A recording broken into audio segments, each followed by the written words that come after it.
रात के 10 बज चुके हैं और मैं हूं आप सभी का अपना शाबिज़ मलिक और हाज़िर हूं आप लोग के सामने फिर से एक क्राइम की कहानी को लेके, एक क्राइम की घटना को लेके।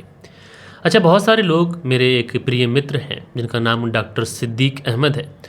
उन्होंने मुझे कल फ़ोन किया और फ़ोन करने के बाद में बताया कि मलिक साहब, आपकी कहानी को हम सुनते हैं, लेकिन आपकी कहानी सुनते समय हमें ऐसा लगता है कि आई कांटेक्ट की कमी होती है। यानी आप जब कहानी सुनाते हैं तो कई बार ऐसा होता है कि आप आंखें बंद कर लेते हैं। तो वो इस वजह से होता था क्योंकि मैं सोचता था कि आप लोग मुझे नहीं देखते हैं, बस कहानी को सुनते हैं। इसलिए मैं भी बस कहानी में खोकर कहानी सुनाता था, इसलिए आप लोगों से आई कांटेक्ट में थोड़ी बहुत कमी आती थी। लेकिन मुझे लगा जो हमारे मित्र डॉक्टर सिद्दीक अहमद साहब हैं, उन्होंने मुझसे बहुत अच्छी बात कही है और मुझे इस चीज़ पर हो सकता है ये मेरी कमी हो जो आप लोग मुझसे ना कह पाते हो। इसलिए हमेशा से दोस्तों मैं आप लोगों से कहता हूँ कि मेरी वीडियो के अंदर अगर आप लोग को कोई भी कमी दिखाई पड़ती हो तो आप लोग प्लीज़ मुझे सजेस्ट किया करें, क्योंकि एक फैमिली का मतलब यही होता है कि कोई कमी हो, कोई खामी हो, आप सच भी बताएं और आप यस और नो दोनों चीज़ें कहना सीख जाएं। तो मैं आप लोग को अपनी फैमिली मानता हूं, तो आप लोग इस चीज़ पर खासा ध्यान दिया करें। कुछ चीज़ें ऐसी होती हैं जो खुद को नज़र नहीं आती, दूसरे को नज़र आती हैं, और सही इंसान वही है जो उस गलती को बताए और दूसरा आदमी उस गलती को सुधार ले। तो मैं कोशिश करूंगा कि आज के बाद से आई कांटेक्ट आप लोगों से बनाने की कोशिश कर सकूं। दोस्तों, आज की कहानी की बात करें तो आज की कहानी अपने आप में ऐसी कहानी है कि इस कहानी में आप लोग देखेंगे इंसानियत और नैतिक मूल्यों का कत्ल होता हुआ दिखाई पड़ता है। दरअसल आज की कहानी की बात करें तो आज की कहानी की शुरुआत होती है ग्वालियर से, और इसी ग्वालियर के अंदर एक थाना लगता है, डबरा थाना। और इसी डबरा थाने के अंदर एक जो गद्दों में जो फोम लगता है, उसके एक बहुत बड़े व्यापारी हैं जिनका नाम है अनिल शिवहरे। अनिल शिवहरे अगर देखें तो पूरे ज़िले में टॉप के व्यापारी हैं, टॉप के व्यापारियों की लिस्ट में उनका नाम आता है। इसलिए पूरे इलाके के अंदर अच्छा उनका नाम, अच्छा उनका रुतबा, पैसे का एक भंडार, घर में खुशियों का भी भंडार, सारी ही चीज़ें बहुत अच्छे तरीके से चल रही थी। लेकिन इसी बीच में इस घर के अंदर एक बच्चे का जन्म होता है, बच्चा जो कि एक बेटा था। अब बहुत दिनों के बाद में इस घर के अंदर एक बेटे का जन्म हुआ। परिवार में पैसे की कमी तो कोई थी नहीं, बस एक बच्चे की कमी थी, एक बारिश की कमी थी। लिहाजा जब ये बेटा पैदा होता है तो इसका नाम सागर शिवहरे रखा जाता है। अब चूंकि इकलौता बेटा था, घर का चिराग था, इसलिए घर परिवार वाले फैसला करते हैं कि इसका नाम सागर शिवहरे तो है ही है, लेकिन इसका नाम चिराग शिवहरे भी हो जाएगा। चूंकि घर का चिराग है इसलिए इसका नाम भी चिराग पड़ जाता है। अब चूंकि घर का इकलौता बेटा और परिवार का अच्छा नाम, अच्छा रसूख, अच्छा रुतबा, पैसे की कोई कमी नहीं, इसलिए इस लड़के के जो घर वाले होते हैं यानी अनिल शिवहरे जो होते हैं, वो अपने इस बच्चे की पढ़ाई लिखाई में या फिर इसकी परवरिश में कोई भी कमी नहीं छोड़ते हैं। उसके बाद में परिवार वाले इस चिराग शिवहरे की बहुत अच्छे के साथ में परवरिश शुरू कर देते हैं। जो उसको ज़रूरतें थी, चाहे कपड़ों से लेके या फिर उसके शौक़, सारे ये परिवार वाले पूरा करते हैं। दोस्तों, उसके बाद में जब ये स्कूल जाना शुरू करता है, जहाँ पर वो जा सकता था, जिस स्कूल में उसकी ख्वाहिश थी, उस स्कूल में उसका एडमिशन कराया जाता है। जहाँ पर कोचिंग लेना चाहता था वहाँ पर वो कोचिंग ले सकता था, क्योंकि परिवार में पैसे की तो कोई कमी थी नहीं। और परिवार वालों को भी लग रहा था कि स्कूल कॉलेज में जो भी वो पढ़ाई, जो भी वो टाइम पास, या फिर यूँ कहें कि जो भी वो मौज मस्ती करना चाहे वो कर ले। पढ़ाई लिखाई कर कर कौन सा उसको कोई जॉब करनी है। उसके पिता का करोड़ों का बिजनेस फैला हुआ है, आए और अपनी फैमिली के जो करोड़ों का जो बिजनेस है उस बिजनेस को संभाले। क्योंकि दोस्तों, अगर किसी के भी पिता बिजनेसमैन होते हैं तो उनका यही सोच होती है कि उनका बेटा बड़ा होकर उनके बिजनेस में उनका हाथ बटाए। कहाँ कहाँ नौकरी के लिए धक्के खाएगा, इससे बढ़िया ये है कि अपना बिजनेस में हाथ बटाए। लिहाजा जो सागर शिवहरे था यानी चिराग शिवहरे, वो भी अपने पिता अनिल शिवहरे का बहुत ही ज़्यादा आज्ञाकारी बेटा, जो पिता कहते वही करता। पिता कहते कहीं दूर मत जा तो दूर नहीं जाता। यानी जिस तरीके का बेटा होना चाहिए था सागर, उस तरीके का बेटा था। अपने पिता का हर कहा मानता, जो वो कहते वो करता। इसी तरीके से जो ITM कॉलेज है इसी ग्वालियर के अंदर, उसके अंदर ये डिग्री लेने के लिए चला जाता है और वहाँ पर BBA में एडमिशन लेता है। वहाँ पर पढ़ाई करता है। पढ़ाई करने के बाद में साल 2023 में इसकी BBA की डिग्री कंप्लीट हो जाती है। अब BBA की डिग्री कंप्लीट हो चुकी थी, सागर को कुछ और तो चाहिए नहीं था। लिहाजा सागर जो था साल 2023 में अपनी BBA की डिग्री लेकर वापस से अपने घर आ जाता है, और जो इसके पिता का फोम और गद्दों का जो बिजनेस था, उसी बिजनेस में ही अपने पिता का हाथ बटाने लग जाता है। अब सागर अपने पिता के उस बिजनेस में अपने पिता का हाथ बटा रहा है। पिता भी बहुत ज़्यादा खुश हैं कि चलो ठीक है, बेटा डिग्री लेके आ गया है, लेकिन कम से कम इतना तो है कि वो अपने पिता के बिजनेस में उनका हाथ बटा रहा है। अच्छा, सागर भी ऐसा था कि उसके अंदर ना कोई बुरी आदत, न कहीं घूमने फिरने का ज़्यादा शौक़। वो अपने पिता का एक आज्ञाकारी बेटा था। पिता भी बहुत ज़्यादा खुश थे, सारी ही चीज़ें बहुत अच्छे तरीके से चल रही थी। बिज़नेस में अच्छा, अब जो बिज़नेस था वो भी अच्छा खासा चल रहा था, फल रहा था, फूल रहा था। अब सारी ही चीज़ें बढ़िया तरीके से चल रही थी, परिवार में खुशियों का माहौल था, जो परिवार में खुशियाँ होनी चाहिए थी, बेटा भी उसमें भरपूर साथ निभा रहा था। इसी बीच में एक तारीख आ जाती है, 8 जुलाई साल 2023। 8 जुलाई साल 2023 को दोपहर के तकरीबन 2 बजे के आसपास सागर जो था ये अपने घर से निकलता है। सागर उर्फ चिराग, अच्छा माँ जो थी वो सागर उर्फ चिराग से पूछती भी है कि बेटा तुम कहाँ जा रहे हो, तो सागर कहता है कि मन नहीं लग रहा है, बोर सा हो रहा हूँ, वैसे भी गर्मी बहुत ज़्यादा पड़ रही है, तो उसके कुछ दोस्त आए हुए हैं तो उन्हीं दोस्त के साथ जाऊँगा, पार्टी वगैरह करूँगा, उसके बाद लौट आऊँगा। लेकिन चूंकि दोस्त आए हैं, पार्टी वगैरह करनी है, तो हो सकता है कि लौटने में मुझे थोड़ी देर हो जाए। और इतना कहकर जो सागर उर्फ चिराग था वो अपने घर से चला जाता है। अब दोस्तों इतना कहकर सागर उर्फ चिराग जो था वो जा चुका था। इधर दोपहर के तकरीबन 3 बजे के आसपास का समय हो जाता है। जो पिता थे अनिल शिवहरे, अब चूंकि ऑफिस जो था वो सागर गया नहीं था, इसलिए उन्हें चिंता होती है कि भाई काम पर क्यों नहीं आया। उसके बाद में अनिल जो थे वो अपने बेटे सागर का फ़ोन लगाते हैं। फ़ोन लगाने के बाद में ये पूछना चाहते हैं कि कहाँ हो, ऑफिस क्यों नहीं आया। लेकिन जो दूसरी साइड से फ़ोन होता है वो फ़ोन उठता ही नहीं है, या कि सागर जो था वो फ़ोन उठाता नहीं है। अब उसके बाद में अनिल शिवहरे जो थे वो अपनी पत्नी को फ़ोन लगाते हैं एंड फ़ोन करने के बाद में पूछते हैं कि सागर उर्फ चिराग कहाँ है। तो जो अनिल की पत्नी होती हैं वो कहती है कि सागर आज थोड़ा सा बोर फील कर रहा था, इसलिए उसके कुछ दोस्त आए हुए हैं, तो उन्हीं में पार्टी करने गया है, हो सकता है कि आने में देर हो जाए। अच्छा, अनिल जब ये बात सुनते हैं तो कहते हैं कि चलो ठीक है, बेटा भी इतना अच्छा है, वैसे कहीं पर जाता नहीं है आमतौर पे, लेकिन आज गया है तो हो सकता है कि थोड़ा बहुत लेट आ जाए, तो ऐसे में चिंता करने की ज़रूरत है नहीं, आज जो भी काम है मैं संभाल लेता हूँ। और दोस्तों उसके बाद में वक्त गुजरता रहता है।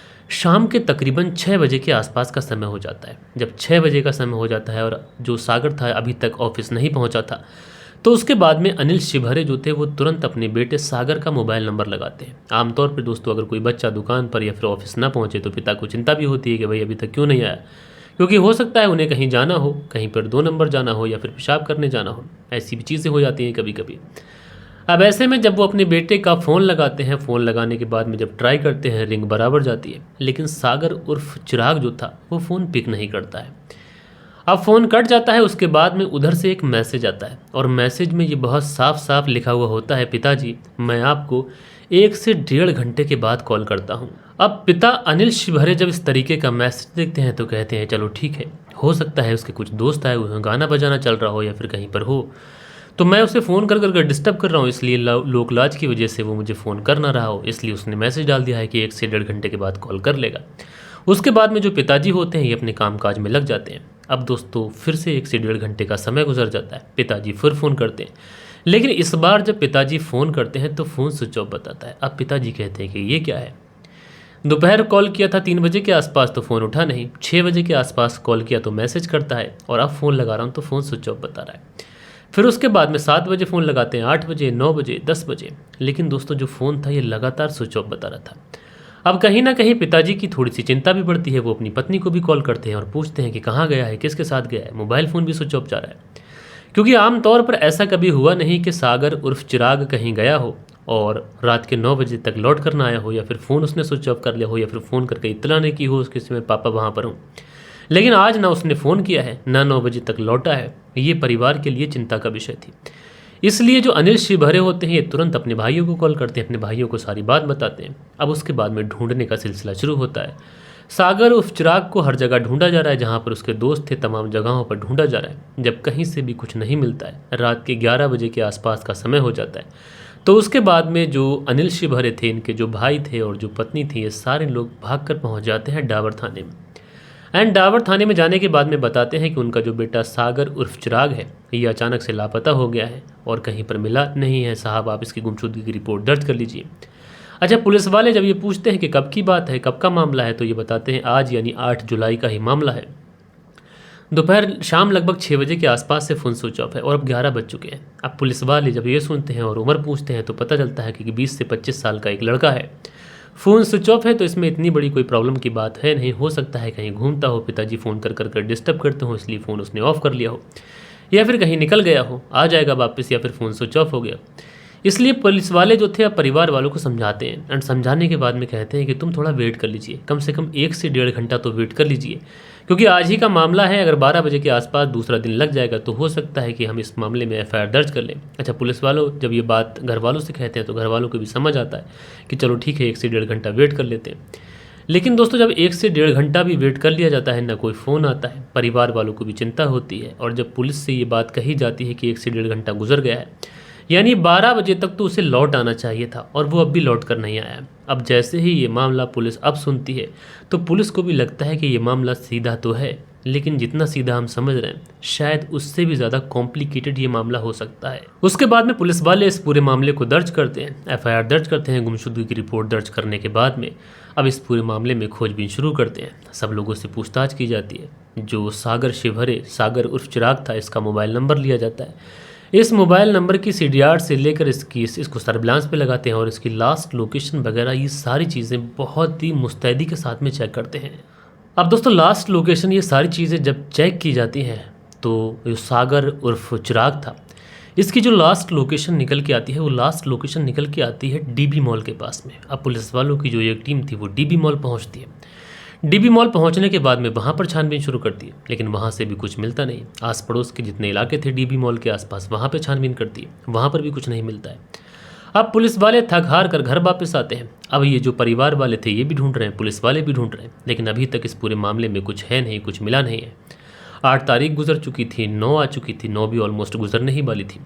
अच्छा, परिवार वाले जो थे वो इतने ज़्यादा रसूखदार थे कि परिवार वालों की तरफ से अब बहुत बड़े लोगों का फ़ोन पुलिस थाने के अंदर आने लगा था कि एक बच्चा गायब है, उस बच्चे के इस मामले में जल्दी से जल्दी कार्रवाई कर इस केस को सुलझाओ, बच्चे को ढूंढ के दो कि वो कहाँ गया है।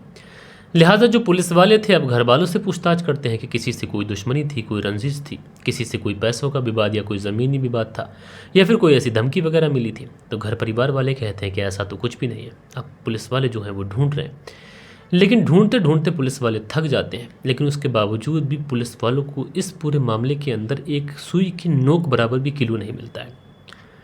अब पुलिस वाले जब थक हार जाते हैं तो उसके बाद में परिवार वालों से और जानने वाले लोगों से पूछते हैं कि डीबी मॉल या फिर उसके पास में जो दर्शन कॉलोनी है, इसके आसपास में इस सागर उर्फ जो चिराग था, इसका कोई दोस्त या फिर कोई ऐसा रिलेटिव्स जिसके यहाँ वो जा सकता था, ऐसा कोई है क्या।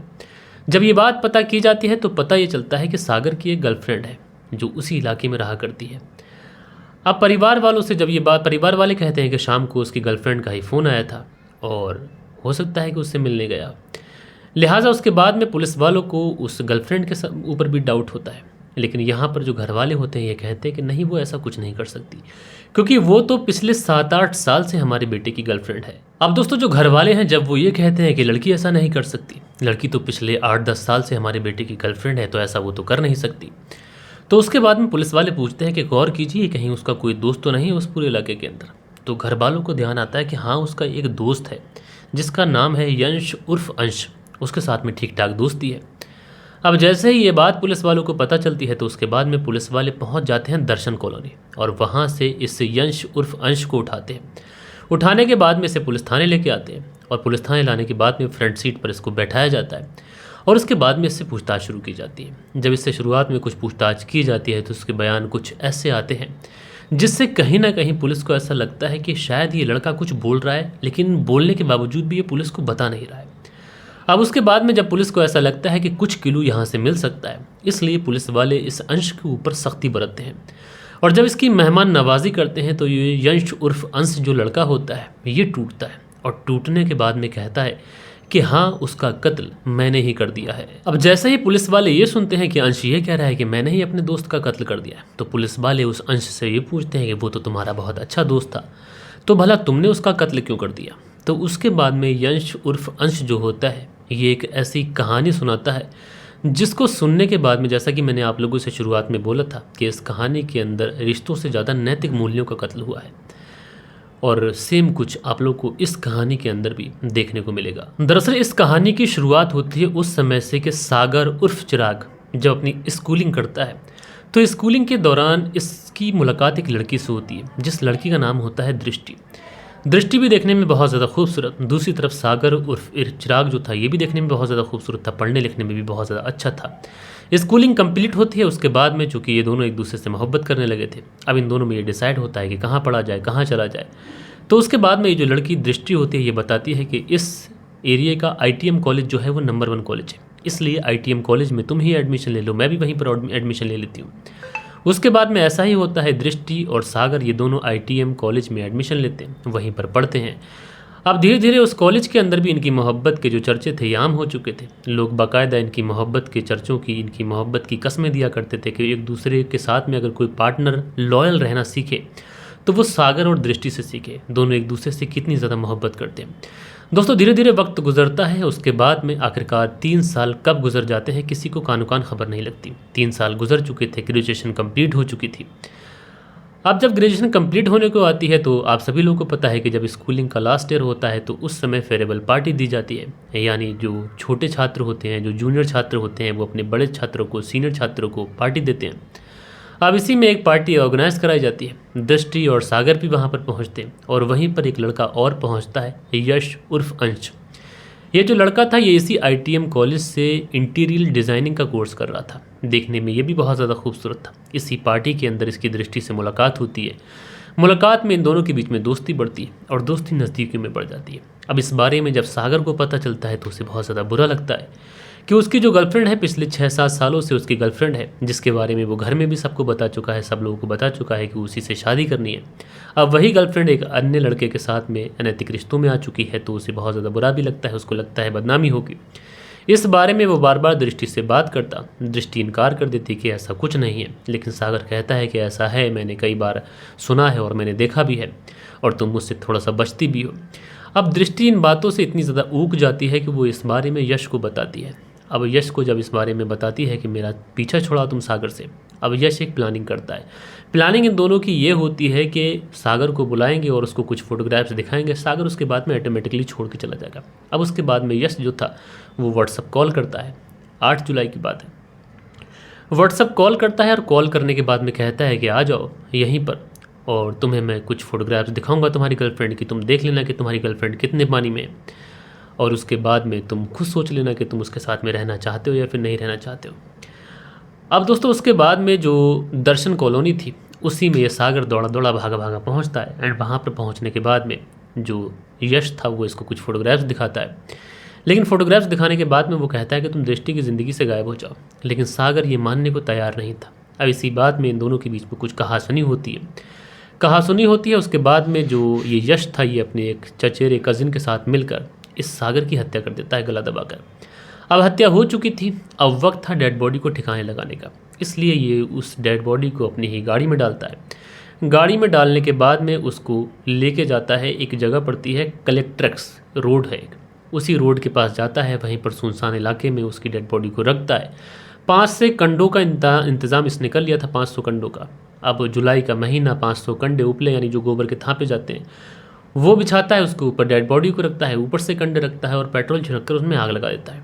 दोस्तों थोड़ी ही समय के बाद में जो डेड बॉडी थी पूरी तरीके से राख हो जाती है। अब ये उस राख को भरता है, राख को भरने के बाद में एक नाले में फेंक देता है। जब ये सारी बातें पुलिस को बताई जाती हैं तो पुलिस फॉरेंसिक की टीम लेकर उस नाले पे पहुंचती है। अब एक नाले से राख को निकालना, महज वहाँ से छोटी छोटी कुछ हड्डियाँ मिलती हैं और तो कुछ मिलता नहीं। तो आप सोच ही सकते हैं कि नाले से राख निकालना, उसकी इन्वेस्टिगेशन करना ये कितना कर रहा काम है। बहरहाल दोस्तों अब वो जो हड्डियाँ मिली थी उनको डीएनए के लिए भेजा गया और इस व्यक्ति को गिरफ्तार करके जेल भेजा गया। मामला इतना ज़्यादा बढ़ गया कि हाईवे जाम हो गए और ये मामला उस समय पूरे शहर के अंदर एक तरीके से आग की तरह फैल गया। बहरहाल जैसे तैसे कर कर इस मामले को कंट्रोल किया गया। ये जो व्यक्ति है इसे गिरफ्तार किया गया, लड़की की गिरफ्तारी की गई। लेकिन दोस्तों आप लोगों ने देखा कि यहाँ पर एक लड़की ने सिर्फ और सिर्फ किसी से पीछा छुड़ाने के लिए इतना घोर क्राइम कर दिया, जबकि पहले से वो उससे मोहब्बत करती थी। अगर वो उसकी ज़िंदगी में कोई आज आ गया था तो वो बिल्कुल खामोश रह लेती, समय उसका हिसाब कर देता, वो उसके पिता से बात कर लेती या फिर तो उससे शादी कर लेती, कुछ नहीं होता। लेकिन लड़की को भी सोचना चाहिए था कि जिसके साथ में 7 साल से वो रिलेशनशिप में है उसको धोखा देकर किसी की ज़िंदगी में कैसे चली गई। बहरहाल दोस्तों इसमें गलती किसकी है? मुझे सागर की तो इसमें कोई गलती दिखाई नहीं पड़ती, लेकिन आप लोग बताएगा कि इसमें गलती किसकी है। आप लोग कमेंट्स करके ज़रूर से ज़रूर बताएगा। और आप लोग के जो भी कल के दिन कुछ कमेंट्स थे, वक्त होता है कि आप लोग के कमेंट्स पढ़ लिए जाए। सो दोस्तों कल के दिन जो आप लोग के कमेंट्स आए थे इसमें राजेश कुमार जी हैं, लिखते हैं सलाम वालेकुम शाबिज भाई, वेरी वेरी नाइस स्टोरी है और मैं हूँ राजेश ठाकुर हरियाणा से। तो राजेश ठाकुर जी आप हरियाणा से हमारी कहानी सुनते हैं भाई, आपका बहुत बहुत शुक्रिया। गजेंद्र शर्मा है और ये लिखते हैं, सर नमस्कार, आप बहुत अच्छे तरीके से स्टोरी सुनाते हो। मैं उत्तर प्रदेश का ज़िला बदायूं का हूँ और मैं हल्द्वानी में रहकर पेंटिंग का काम करता हूँ। मेरे 2 बच्चे हैं, एक का नाम है प्रियांश और बेटी का नाम पलक है। रात को मैं नाइट में आपकी स्टोरी सुनता हूँ, आप बहुत अच्छे से सुनाते हैं। और आप कहाँ से हो भाई जी? तो आप हल्द्वानी से हैं, आपका बहुत बहुत शुक्रिया। उसके बाद में अगला जो कमेंट्स मनदीप वर्मा का है और इनकी जो पत्नी प्रादीप वर्मा है, ये लिखती हैं कहानी बहुत अच्छी है, शुक्रिया भाई बहन। उसके बाद में मोहम्मद रियाज लिखते हैं, अस्सलाम वालेकुम जी, आपकी कहानी बहुत अच्छी होती है, मैं आपकी कहानी को ओमान से सुनता हूँ। तो मोहम्मद रियाज जी आपका बहुत बहुत शुक्रिया। बालिश बिहारी हैं, लिखते हैं, मलिक साहब जी नमस्कार, सर जी कैसे हो आप जी? बारिश हो रही है आपकी साइड में या नहीं हो रही है? कहानी सुन चुका हूँ, शायद आपने सुनाई है या फिर किसी और ने। थैंक्स सर जी। तो बालिश बिहारी जी आपका बहुत बहुत शुक्रिया। सैकड़ों क्राइम के चैनल हैं, हो सकता है किसी ने सुनाई हो, लेकिन मैंने अपने अंदाज़ में आपको सुनाई थी, कैसी लगी बताइएगा। उसके बाद में मेरा हरियाणा है, लिखते हैं, आपका चैनल ज़रूर ग्रो करेगा भाई। मैं नरेश सिरसा घोघरा से कहानी सुनता हूँ। तो नरेश जी आप सिरसा घोघरा से हमारी कहानी सुनते हैं, आपका बहुत बहुत शुक्रगुजार हूँ जिस तरीके से आप प्यार दिखाते हैं। उसके बाद में मोहम्मद राशिद हैं, लिखते हैं, सैड न्यूज़। तो मोहम्मद राशिद जी शुक्रिया आपका। एक खान है, अकील खान है, लिखते हैं, अस्सलाम वालेकुम शाहिद भाई, आपकी कहानी सुनाने का अंदाज़ बहुत प्यारा है। तो अकील खान जी मेरे भाई आपका बहुत बहुत शुक्रिया। ट्रैवल्स फेरे हैं, लिखते हैं, आपसे निवेदन है कि अगली कहानी में आप आंख बंद कर कहानी सुनाएं। तो ट्रैवल्स फेरे जी आंख बंद करके तो मुझे कंप्लेंट मिली थी, इसलिए मैंने आज आंख खोल के कोशिश की है कि आप लोगों से आई कांटेक्ट बनाकर कहानी सुना सकूं। उसके बाद में प्रियंका सिंह हैं, लिखते हैं, अच्छी कहानी है भैया। तो प्रियंका सिंह जी बहन आपका बहुत बहुत शुक्रिया। उसके बाद में राम बाबू जी हैं, लिखते हैं, श्री राम जय श्री राम मलिक भाई, मैं राम बाबू जयपुर से कहानी सुनता हूं। तो राम बाबू जी जयपुर से आप कहानी सुनते हैं, राजस्थान से, आपका बहुत बहुत शुक्रिया। दिनेश कुमार हैं, लिखते हैं, भाई बहुत बढ़िया कहानी है। दिनेश कुमार जी मेरे भाई शुक्रिया आपका। धीरज सिंह हैं, लिखते हैं, जय श्री राम भाई। शाहिद भाई डॉक्टर ने को तो उसके कर्मों की सज़ा मिल जाएगी, लेकिन उस बच्चे के बारे में सुनकर बड़ा दुख हुआ। तो धीरज शर्मा जी आपने अपना बेशकीमती कमेंट्स किया, आपका बहुत शुक्रगुजार हूँ। मोहम्मद सैयद हैं, लिखते हैं, ये घटना मेरे पड़ोस के गांव की है। तो मोहम्मद सैयद जी आपका शुक्रिया। उसके बाद में प्रियंका सिंह हैं, लिखते हैं, आप हमेशा सलामत रहें भैया। तो प्रियंका सिंह जी मेरी बहन आपका बहुत बहुत शुक्रिया। राधेश्याम शर्मा है, लिखते हैं, राधेश्याम शर्मा सिरसी जयपुर से कहानी सुनते हैं। अंग्रेजी कमज़ोर है भाई, आप हिंदी में कहानी सुनाया करें। तो भाई मैं हिंदी में ही कहानी सुनाता हूँ, आपका बहुत बहुत शुक्रिया। उसके बाद में दिनेश कुमार हैं, लिखते हैं, नमस्कार मलिक भाई साहब, बढ़िया कहानी है। तो दिनेश कुमार जी आपका बहुत बहुत शुक्रिया। उसके बाद में अंशु खीजा हैं, लिखते हैं, गुड जॉब भाई, शुक्रिया मेरे भाई आपका। उसके बाद में सुनील त्यागी हैं, जो कि शाना बुलंदशहर से कहानी सुनते हैं, बहुत बहुत शुक्रिया मेरे भाई। उसके बाद में सरफराज सिद्दीकी हैं, लिखते हैं, अस्सलाम वालेकुम वरहमतुल्लाहि वबरकातुहू, भाई कैसे हैं आप? तो भाई मैं ठीक हूँ, शुक्रिया आपका कि आपने अपना बेशकीमती कमेंट्स किया। उसके बाद में माफिया गेमिंग करके हैं, लिखते हैं, सर आप बहुत अच्छी रिसर्च करते हैं, शुक्रिया मेरे भाई। उसके बाद में सचिन चौधरी हैं, अपना प्यारा सा हार्ट्स बनाकर हमें शुक्रिया करते हैं। नूर मोहम्मद अंसारी हैं, लिखते हैं, सर आपने अभी चॉय की कहानी नहीं सुनाई। तो अभी चॉय की कहानी मैं अपनी लिस्ट में कर लेता हूँ, आज ही मैं लिख लेता हूँ, क्योंकि कई बार ऐसा होता है कि कहानी आप लोग बोलते हैं, मैं कमेंट्स आप लोग के भूल जाता हूँ, इसलिए फरमाइश हो नहीं पाती। लेकिन मैंने आपसे फैसला किया है कि मैं एक नोटबुक बनाऊंगा और उसमें आप सभी लोगों की डिमांड लिखता चलूँगा और एवरी संडे में आप लोग की डिमांड्स को पूरा करने की कोशिश करूँगा। कटवा प्रदीप हैं, जो हार्ट्स बना के शुक्रिया अदा करते हैं। लेक अब्बास जी गुलिस्तानाज बागपत यूपी से कहानी सुनते हैं। नसीर अहमद हैं, लिखते हैं, अल्लाह हम सबको हिदायत दे और गलत कामों से रोके। तो बहुत बहुत शुक्रिया मेरे भाई। नसीर अहमद लिखते हैं, अस्सलाम वालेकुम शाहिद भाई। तो मेरे भाई शुक्रिया आपका।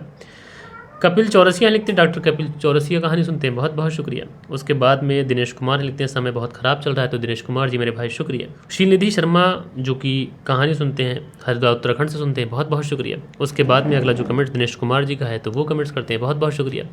सो दोस्तों, ये कुछ आप लोगों के प्यारे प्यारे कमेंट्स थे जो कल के दिन आप लोगों ने किए थे। आशा करता हूँ कि आज की जो कहानी है ये आप लोग को ज़रूर से ज़रूर पसंद आई होगी। कहानी पसंद आई हो तो एक लाइक करिएगा, दोस्तों और मित्रों के साथ में ज़रूर शेयर करिएगा। बाकी दोस्तों मिलते हैं कल के दिन किसी और स्टोरी के साथ में। जब तक के लिए अपना ख्याल रखें, देश का ख्याल रखें, परिवार के रिश्तों की अहमियत को समझें। जय हिंद, जय भारत। और अभी आप लोगों को एक थोड़ी सी आवाज़ आई होगी, ये मेरी बेटी दरअसल मेरे स्टूडियो में आ गई है, तो उसकी आवाज़ होगी, तो माफ़ कीजिएगा। बाकी दोस्तों मिलते हैं कल के दिन, बाय बाय।